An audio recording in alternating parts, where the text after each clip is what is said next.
Good evening and welcome to our program this Wednesday. I'm Cassie Loyfin. Rebels in Syria are coming under fire as Russian warplanes are hammering targets in a new airstrike campaign. And tonight, as One America's Pearson Sharp explains, many in Washington are questioning the motives behind the attacks.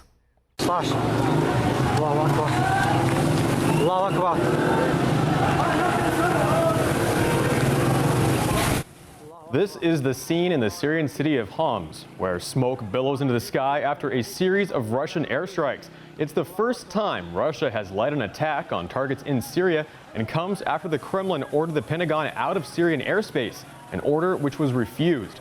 Moscow says it launched the strikes against the Islamic State in Syria after President Vladimir Putin received unanimous backing from his parliament. Senior leaders in the Russian military claim the attacks destroyed ISIS vehicles and supplies, as well as communications equipment. Speaking in the capital, President Putin said the attacks represent Russia's resolve to fight terrorists and are also in strict compliance with international law. The only right way to fight international terrorism, and these are international terrorists who are rioting in Syria and neighboring countries, is to act preventively, to fight and eliminate the terrorists in lands they are already occupying, not to wait till they reach our doorstep. However, U.S. defense officials aren't so sure about Russia's claims. They point out the bombing runs took place in western Syria, far from any ISIS positions.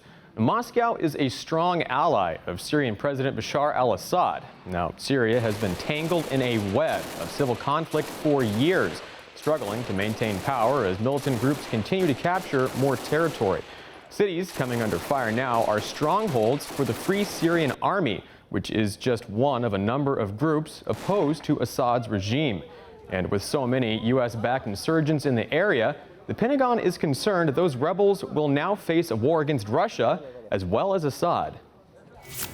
We are seeing the Russians ramp up their support for President Assad. They've been supporting him for quite some time, and it's clear that they've made a significant military investment now in further propping him up.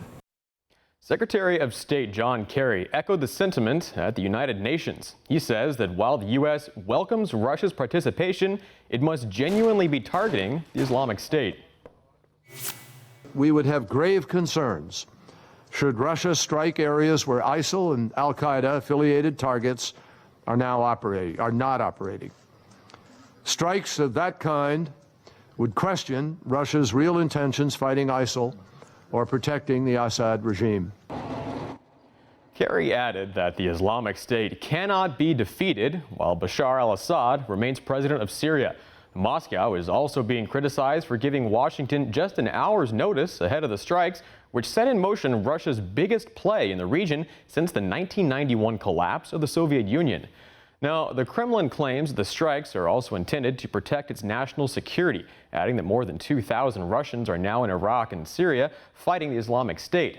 President Putin says that his country will not send in ground troops and that the military action will be temporary. I'm Pearson Sharp. Back to you at the desk.